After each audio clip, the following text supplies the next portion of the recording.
On the topic of the Snyder Cut, so I saw the film. Yeah. My God.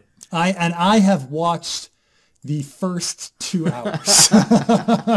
It's a long film. So I've watched the, you know, a movie's length of the Snyder Cuts. So they add a lot of like interesting things, and it's a better film. Is it the best? No, but I will give the DC films the respect they need when it comes to the tone, because it's supposed to be serious and gritty, and that's a kind of a refreshing take from the Marvel stuff. I mean, for anybody that loves Zack Snyder, it's his signature all over it. Like, you immediately watch it and you're like, oh, this is fucking Zack Snyder. Like, this is him. It looks like fucking 300, you know, like it's. I think they're going to release another version that's completely like in black and white too. So he loves that. That would be ridiculously bad, because the movie I don't think would work in black and white. And before we continue on, I want to give a big thank you to today's sponsor, Ridge Wallet. They were kind enough to send me one of these bad boys, and it's actually pretty nice. It's basically a better way to carry your essentials when you go out. It's light and sturdy, but spacious enough for your cash and credit cards, and it just looks so damn cool. They've got over 30 colors and styles to choose from, a lifetime warranty, and more than 30,000 5-star reviews. You just can't go wrong. And if for some reason you don't like it, no problem. They're so confident that you will like it that they're willing to let you try it out for 45 days, and if you don't think it's the best thing ever, then send it back for a full refund. Consider checking them out now, and if you do, use my code RedTeam for 10% off with free worldwide shipping, so you can have one of your own. Check them out. I'll leave a link in the description below. I don't want to really talk about the Snyder Cut more as I want to talk about the Snyderverse and what he had planned going forward. That is more interesting to me than talking about the film. The film, I mean, it was, you know, you've seen it before. The film, I mean, the thing is, I would say that the fundamental flaws of Justice League are still there. You have a bunch of scenes that do not connect, that aren't, like, the narrative like is very disconnected. Like, all of a sudden you'll have a scene with Wonder Woman like stopping a terrorist attack that has nothing to do with the story, and you're like, why is this scene in there? Well, it just is to show you that she's like, you know, fighting crime while, you know, there's been a time skip when she was right in her own film. Sure, but it's not done at like, it's not done, you know, at the start of the movie enough where it's establishing, you know, where you're doing character time. It's like, it's just stuff like that where there's a lot of random scenes that are there that are crowd pleasing. Like, you know, I want to talk about like the scene with Martha meeting with Lois Lane at her apartment. Like, and I'm not going to talk about any details because there's spoilers, but like that scene, very fan pleasing, nothing to do with the movie. You know, like, I wonder if there's going to be a precedent going forward to release other films that have a longer cut. You know, like there could be a lot of films that could benefit from this. Definitely Rise of Skywalker could benefit from release the fucking J.J. Abrams cut. You know, I wonder if this is going to be a new precedent. They did it for Superman 2. They released the Donner cut. Because everybody was, so I don't know if you know the history of that, but there's the director of the first Superman. They filmed Superman 1 and 2 back to back. Oh, really? And Richard Donner was the director, and then halfway through Superman 2, they fired him and they got a new guy in, and they recut it, and so people have different ideas about whether they like Superman 2, the original, or the Donner cut, which they made later. They pulled Donner, much in the same way they did with Zack Snyder.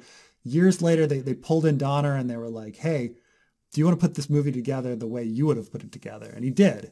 And so some people say, oh, it's a much better film, you know. But well, like I said, what really interests me about the Snyder Cut is what it kind of sets up and what was going to come in the future. So Zack Snyder did an interview recently where he spoils the living shit out of the stuff that would have come before.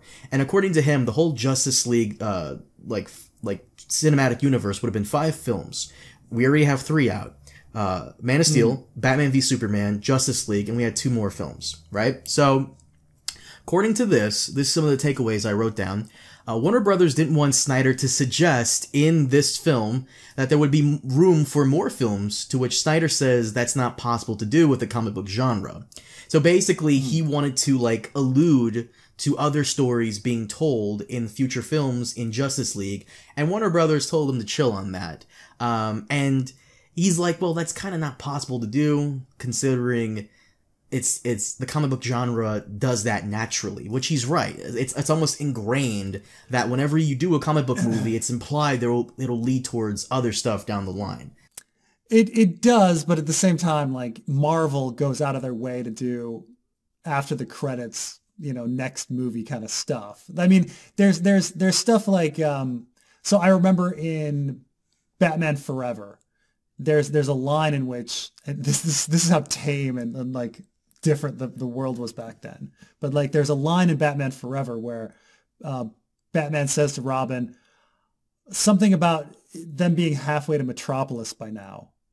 And the fact that like he brought up Metropolis in the Batman universe was like, oh my God, he mentioned Metropolis. Oh, whoa, that means Superman exists in this same world. Whoa. And like, that was a big deal back then. He also says like, in Batman and Robin, the final film in that thing, he also says, this is why Superman works alone. Right. And that was a big line, right? Because they're like, oh my gosh, Superman exists and they're connected. And so there was some of that, like there's that where like, okay, the world is bigger than this story. And, you know, but by mentioning other aspects, you know, we're hinting that these other characters are out there that one could do stories on. And then there's like Marvel after the credits stuff where you're clearly teasing another movie.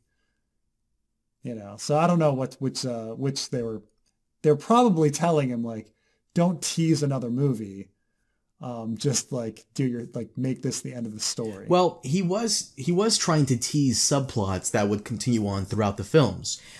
There was a main idea. By the way, this is not really spoilers per se, because I don't think these films are gonna like anything come of them.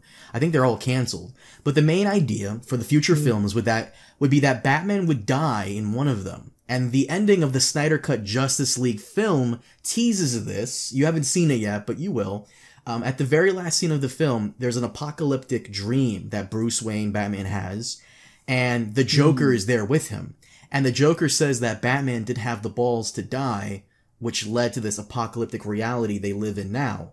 This actually correlates with a scene from Batman v Superman where Bruce gets a message from the Flash from another reality telling him that Lois Lane is the key. Now this all ties into the plan that Zack Snyder had for the future films. Basically, when Darkseid, who is the DC version of Thanos, when he invades Earth, Superman tells Batman to look after... I mean, really, we should say that Thanos is the Marvel version of Darkseid. Sure. Superman tells Batman, hey, look, I'm going to go fight Darkseid, look after Lois, protect her. Batman was supposed to sacrifice himself to save her, but while he's distracted, she dies. We see this in the Snyder Cut. It's a vision that Cyborg has in the middle of the film, right as they're resurrecting Superman. We see like Superman is holding a charred corpse, like bones, and that's Lois. And because Batman fails to save her, Superman is corrupted by Darkseid and then turns and kills everybody. Right? That was supposed to be like the whole thing. That explains the whole thing. There's also another subplot with Batman and Lois. Turns out Snyder wanted them to be in some sort of relationship during the time that Superman was dead. And there's supposed to be this whole scene where Batman tells Alfred that he hasn't loved anyone the way he's loved Lois. She makes him want to like leave the Batcave and be a better person and all that stuff. So it's supposed to be like an extra gut punch that Batman makes the decision to resurrect Superman. But in the apocalyptic timeline, Cyborg and the Flash use the Mother Box to have Flash go back in time and warn Batman to save Lois, which we saw in Batman v Superman. When in the future films that were supposed to be, when the time comes, Batman does save her, and the final battle is this gigantic war between Darkseid, his forces, and the forces of Earth led by Aquaman, Wonder Woman, Flash, and Superman. And obviously they win. It's so Avengers Endgame, but DC. Now here's what I love, right? So the final film, the scene of the final film of the Justice League thing would take place 20 years later, where they would have Superman and Lois's adult son, Bruce Kent, take up the mantle of Batman. And that's how it would end. and he has no powers. No powers. But taking up. And his name is Bruce Kent. So why does he have the last name? Because Kent? it's Superman's child. I'm sorry. Superman's child with Lois. And yeah, so remember that scene in Justice League? No, it was Batman v Superman. Remember that scene in Batman v Superman where Lois and Clark like are frolicking in the bathtub? Supposedly that's when she gets pregnant. Oh, nice. But by the way, I do apologize to the audience if I like went on this like nerdy rant or whatever, but that's basically it. Bruce Kent, that's who has no powers somehow, and he takes up the mantle of Batman. I don't even know if that's insulting to people. I don't know if like people are excited about that, but that sounds super cool to me. Kind of, yeah. I mean, there's been a lot of different Batman, Superman kind of crossover what if stories. I know there's one very famous one where rather than landing on Kansas, Superman lands on Gotham City, and he gets adopted by the Waynes. And so the same history goes down where he's walking down that alley and his parents get killed, and he just vaporizes them with his heat rays. And then he becomes Batman, but he's got superpowers. You know? There's another version where Superman, I think he lands in Soviet Russia or in Mexico, and it's like a completely different. So I know what you're talking about. There's so many different like timelines where like different shit happens, but so like a timeline in which Superman has a child with Lois, and they name him Bruce after Lois's ex-boyfriend, right? Who's Batman? Which does Batman have a Lois Lane counterpart? Like, does he have like that one, like Vicky Vale? I guess Vicky Vale, right? Or is that just from the movie? I have no idea. But that was the Snyder Cut. I don't know if you want to watch the whole film. It was all right. It was a better film than Justice League, but I'm still not a DC fanboy like I am a Marvel fanboy. I like Marvel more. It was nice. It was interesting. Yeah. I like Superman. I like Batman. Martian Man. I mean, I fully accept that, like, DC had the ideas first and then Marvel stole them, but Marvel implemented them much better. Like, Thanos is a better character. Like, Jack Kirby came up with Darkseid, and Thanos is a clear fucking ripoff of Darkseid in every respect. Like Darkseid is looking for the anti-life equation, and Thanos is trying to extinguish half of the universe. Like they're both like these gray spacefaring titans who like are obsessed with death and power and stuff like this. And so, I feel bad for DC sometimes because I'm like, oh man, like they had they were there first with the ideas, but Marvel just kind of implemented everything better. By the way, you haven't finished it yet.